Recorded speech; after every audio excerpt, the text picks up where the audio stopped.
Welcome to Coffee Break. Thoughtful conversations for a busy world.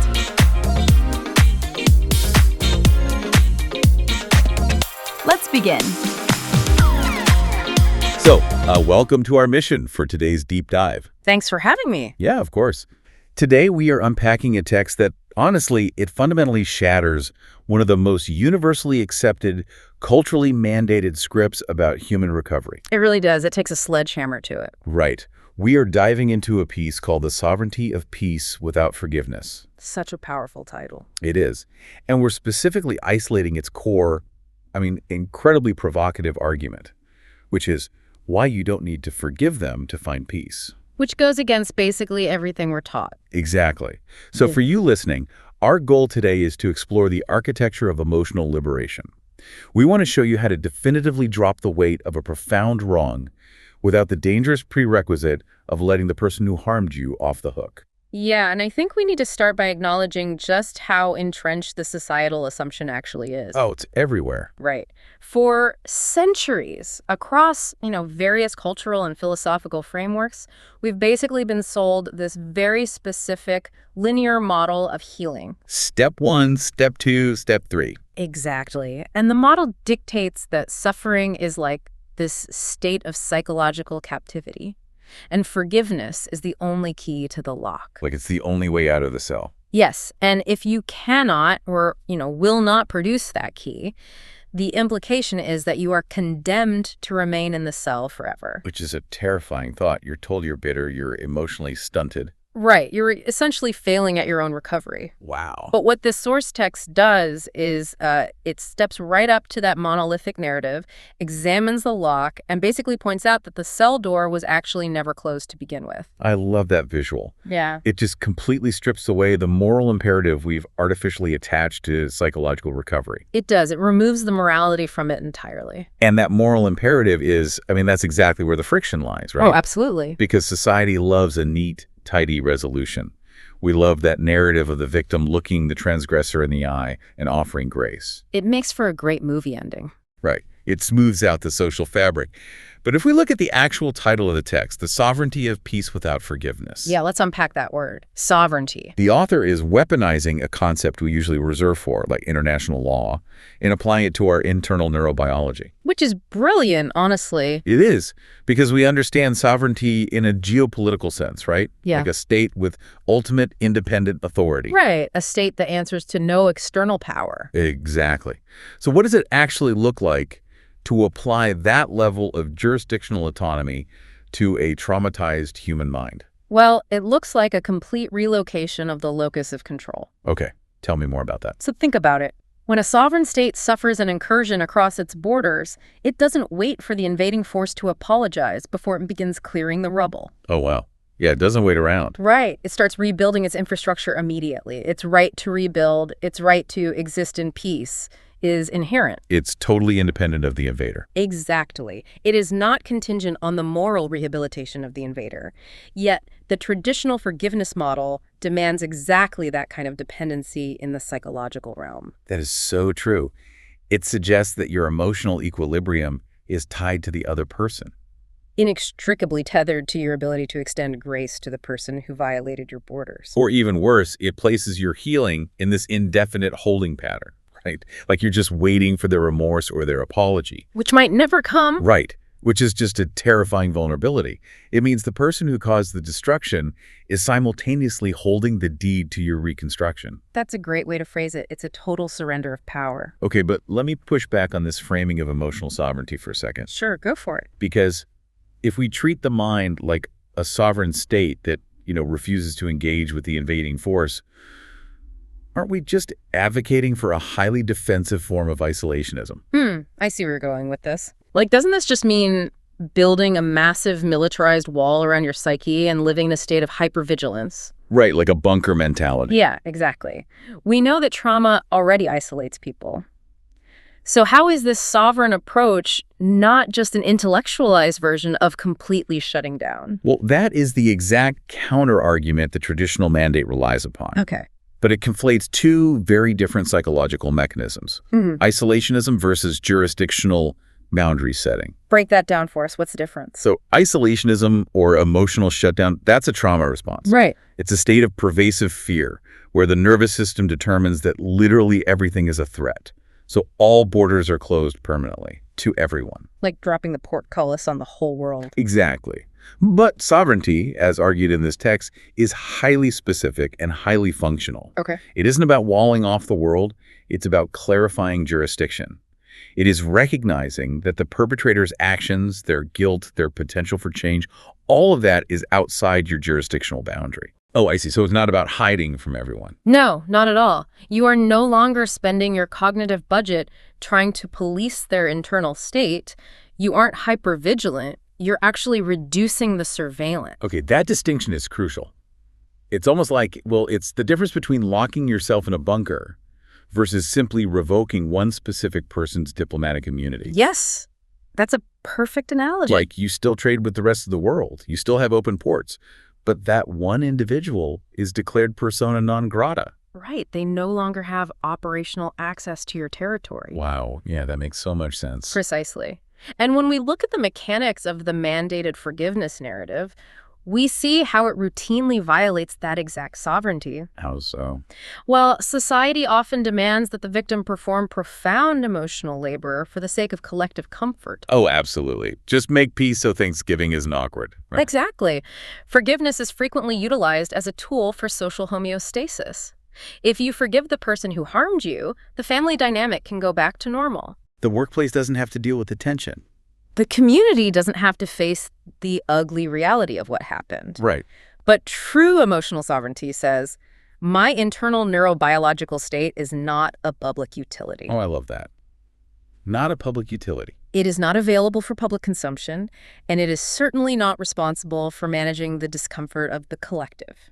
That is so empowering for the listener, because so often we feel pressured to fix things just to make everyone else comfortable. We do. And it's incredibly damaging. So if the internal state is not a public utility, how do we address the internal toxicity that supposedly builds up when we don't forgive? Right, the drinking poison concept. Yeah, exactly. We've all heard the adages. The idea that holding on to anger is like drinking poison and expecting the other person to die. Which is a very persuasive metaphor. Right. If we refuse to forgive, aren't we just marinating in our own cortisol? That's the assumption, yeah. The assumption is that without forgiveness, you are perpetually trapped in a state of active bitterness. So how do you actually drop the weight if you are actively refusing to grant the pardon? Well, that brings us to the core neurological friction that the text exposes. Okay, lay it on us. The traditional narrative presents us with a deeply flawed, entirely manufactured binary. A false choice. Exactly. Option A. You forgive, you release the negative neurochemical cascade, and you heal. And option B. Option B. You refuse to forgive, which means you're actively choosing to hold a grudge. You remain consumed by vengeance, your amygdala stays inflamed, and you suffer forever. Wow. Yeah, when you lay it out like that, it sounds ridiculous, but that is exactly what we're taught. It is. But what the sovereignty of peace without forgiveness brilliantly articulates is that this binary is a complete fiction. How so? Because not forgiving is fundamentally not the same thing as actively obsessing or plotting revenge. But wait, isn't the opposite of forgiveness by definition resentment? Not necessarily. I mean, if I don't forgive someone who betrayed me, my brain is naturally going to loop on that betrayal, isn't it? How do we separate the lack of a pardon from the presence of a grudge? By introducing the radical third option, mutual detachment. Mutual detachment. Okay. We have to look at what holding a grudge actually requires mechanically.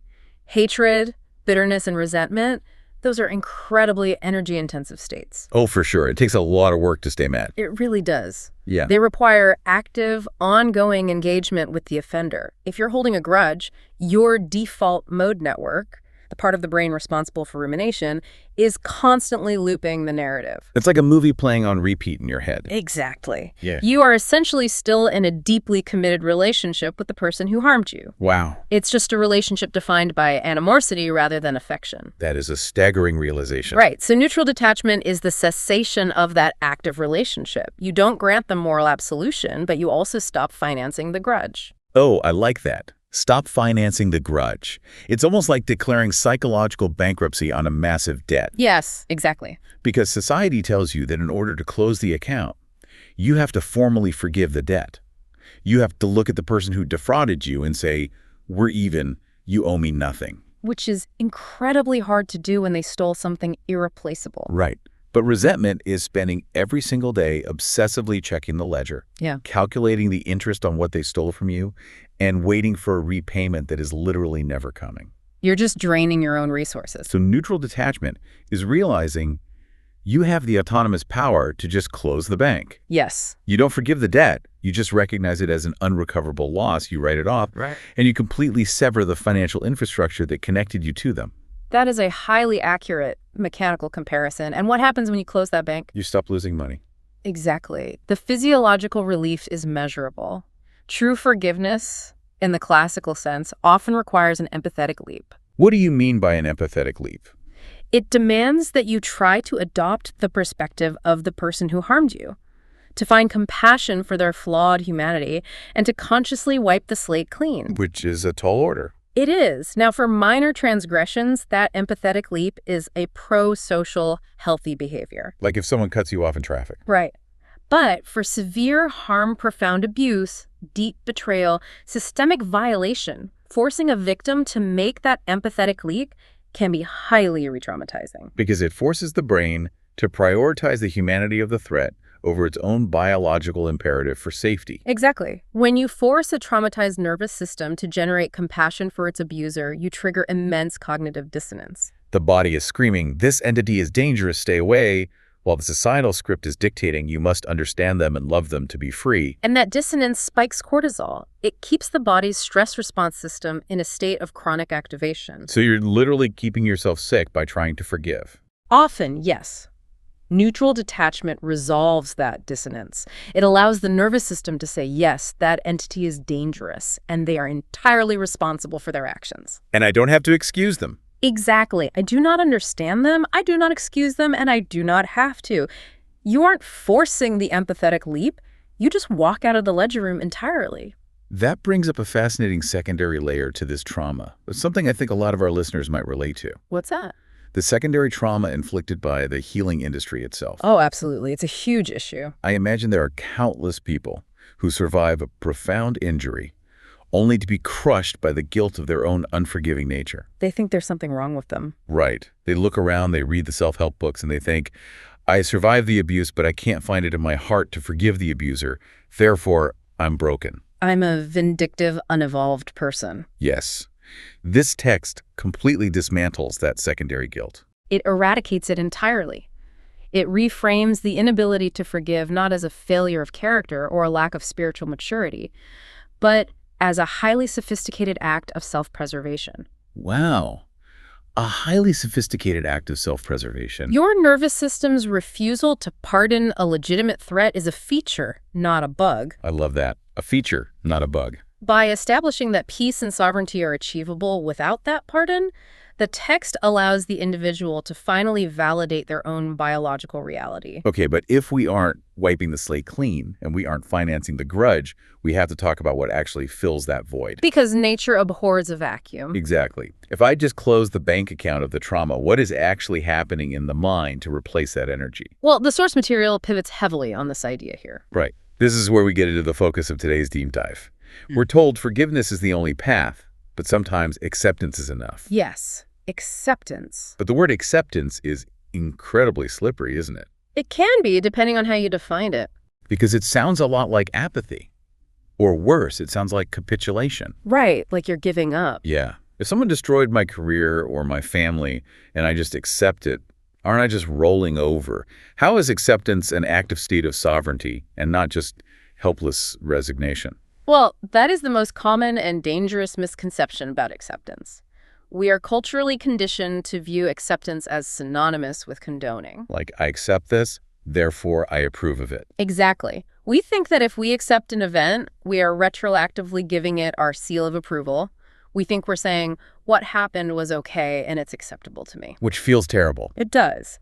But the text redefines acceptance purely as an acknowledgement of factual, historical reality. Okay, factual reality. It has absolutely nothing to do with moral validation. It is the practice of looking at the harm, recognizing its profound and devastating impact on the trajectory of your life, and choosing to stop arguing with the space-time continuum about whether it happened. Stop arguing with the space-time continuum.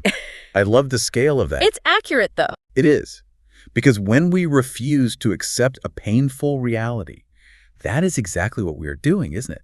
We are engaging in a constant, invisible debate with the past. Yes, and that debate is a state of continuous psychological resistance. Like pushing against a brick wall. Exactly. It sounds like this shouldn't have happened, it's not fair, they shouldn't have done this, they need to realize what they did. And all of those things are probably true. They might be morally and ethically true, it wasn't fair, and they shouldn't have done it, but fighting against the unalterable reality of the past requires a massive expenditure of cognitive bandwidth. It's exhausting. You are essentially revving the engine of your mind while in neutral, burning through fuel to fight a ghost. Wow. Radical acceptance is the moment you drop the rope in that tug of war. You just let go. You look at the history and say, this happened, it was brutal, it was entirely unfair, it altered my life, and it is completely factually real. The relief in that distinction is just palpable. Because when we map forgiveness versus acceptance, the directionality of the energy is completely inverted. Oh, absolutely. Expand on that. Well, forgiveness, even when people claim you're doing it for yourself, it always has an outward trajectory. Right. It involves the other person. Exactly.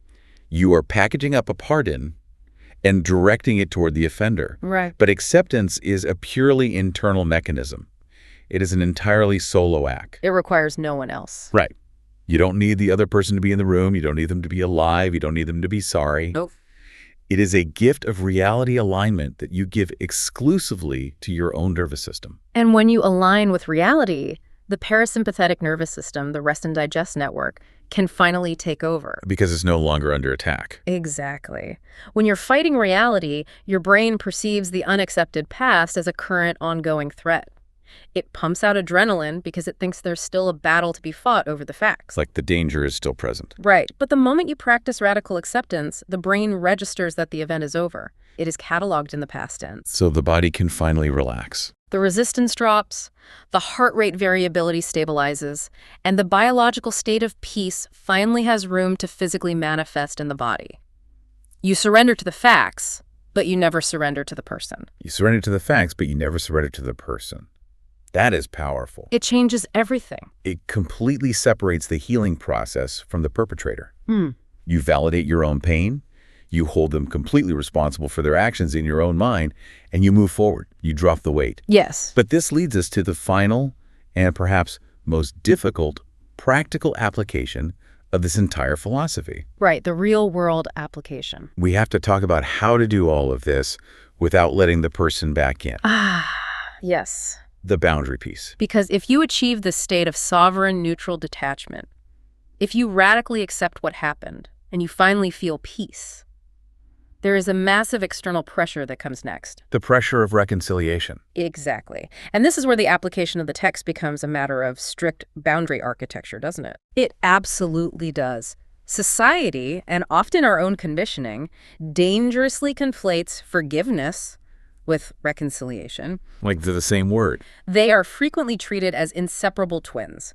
The assumption is that if you have done the work to find peace, if you are no longer visibly angry, then the natural, mature next step is to restore the relationship. You're not mad anymore, so why can't we all be friends? Exactly. The profound utility of the sovereignty model is that it legally, emotionally, and psychologically severs those two concepts. They are completely divorced from one another. Entirely. By pursuing peace without forgiveness, you fundamentally protect your future. How so? You remove the ingrained expectation that healing requires restoring proximity to the original source of danger. Okay, that is a huge point. We have to be very clear about the mechanics here. Yeah. Reconciliation is a two-person infrastructure project. It takes two to build that bridge. It requires the offender to demonstrate genuine remorse, a fundamental change in behavior, and a sustained commitment to safety.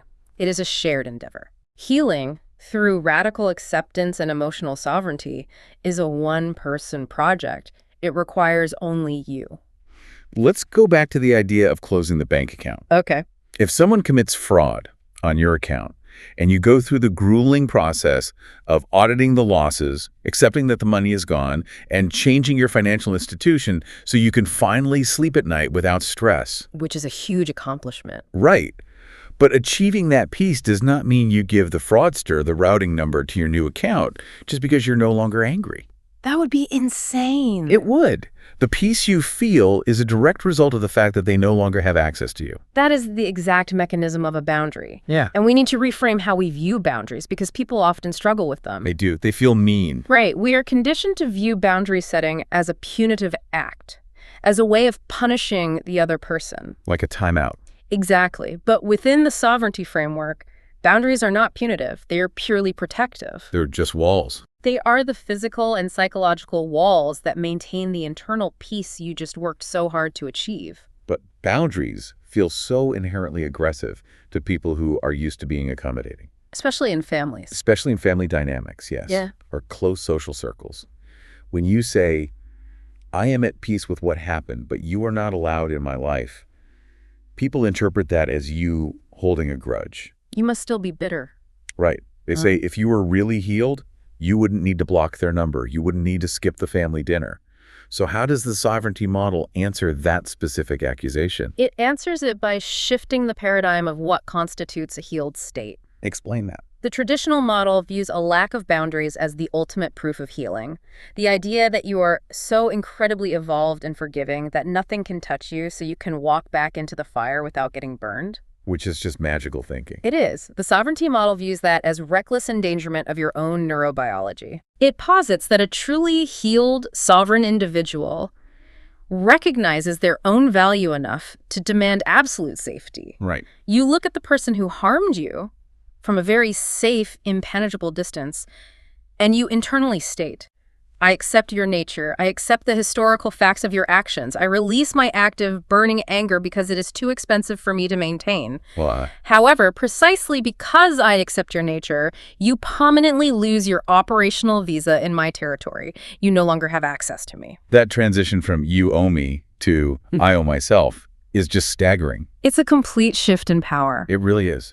Because when you are waiting for an apology so you can forgive and reconcile, you're operating from a massive deficit mindset. You're waiting for them to fill your cup. You believe you are lacking a crucial component, their remorse, Yeah. that you desperately need in order to be whole. You're a beggar at the gates of their conscience. That's a powerful way to put it. But when you shift to the sovereignty of acceptance, you realize you already possess every single resource required for your own closure. You have everything you need. You have your own mind, your own capacity to acknowledge reality, and your own ability to turn the lock on the door. What is particularly fascinating from a behavioral standpoint is how this sovereign framework actively starves toxic dynamics of their primary fuel source, Which is what? oxygen and engagement. Right.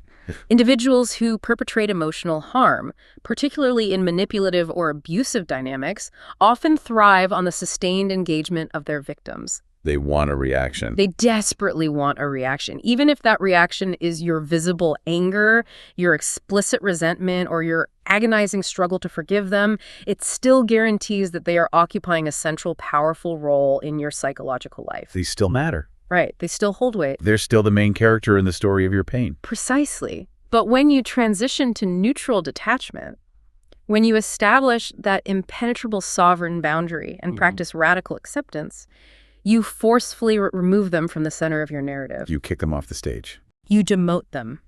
They go from being the all-powerful architect of my trauma to simply a factual historical event in my past. That demotion is the ultimate expression of dropping the weight. It is a profound reclamation of power. And it builds a peace that is actually resilient. How do you mean resilient? Well, if your peace is entirely dependent on your ability to forgive them and they go out and do something horrific again, your peace shatters. Right, because you tied your peace to their behavior. Exactly. You have to start the forgiveness process all over again. But if your peace is built on the fact that you accept who they are and you have locked the door, it doesn't matter what they do outside that door. Because they can't get in. Right. Your internal ecosystem remains completely untouched. That is the ultimate takeaway from the synthesis of this source material, isn't it? It is. The text completely rewrites the contract for human recovery. It really does. It argues that your internal equilibrium, your right to joy, and your capacity to move forward are your inherent sovereign rights. They belong to you. They are not privileges granted to you by your abuser's sudden attack of conscience, and they are not rewards handed down by society for performing the act of forgiveness perfectly. Wow. Acceptance is sufficient. Neutral detachment is a complete and valid physiological state. It is a total paradigm shift. It takes the power completely out of the hands of the transgressor and places it squarely, firmly in the hands of the injured. And by understanding and applying that shift, we fundamentally remove the stigma of the unforgiving victim. Which is so needed. We recognize that sometimes the most profound, evolved, and courageous act of self-love is the absolute refusal to compromise your own psychological safety for the sake of a societal script. You don't have to play the game. No, you do not have to let the person who broke you be the one who puts you back together. So as we synthesize everything we've unpacked today, let's crystallize the core realization drawn from the sovereignty of peace without forgiveness. Let's do it. The fundamental liberating truth is this.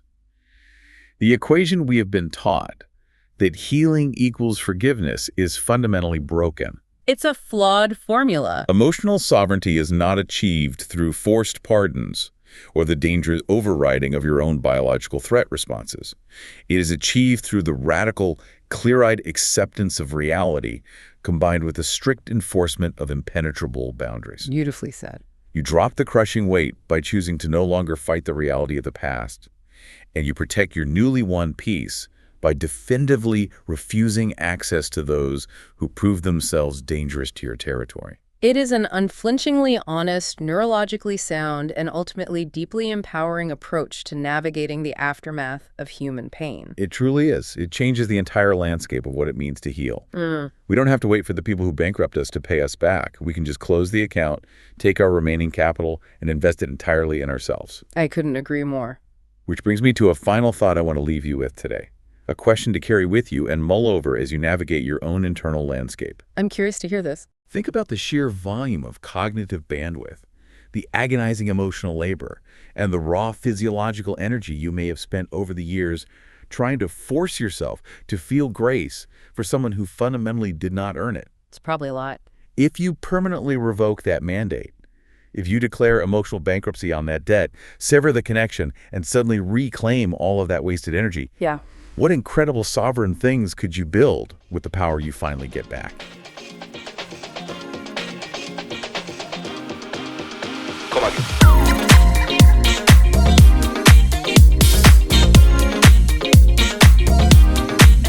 Thanks for spending this time with us on Coffee Break.